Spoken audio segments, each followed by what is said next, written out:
Үш сұрақ қойсақ болады ма шариғатта? Егер дұрыс жауап берсеңіз бір донер сыйлық. Шариғат бойынша. Так, Құранда неше сүре бар?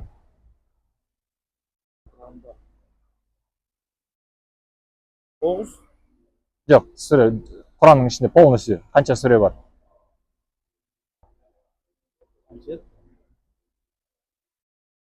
Басқасы екінші сұрақ. Екінші сұрақ па? Пайғамбарымыздың саллаллаху алейхи вассалам қанша қызы болған? Екі қызы болды. Бір сәнесі. Үшінші сұрақ. Ислам тарихында ең бірінші болған 4 халиф.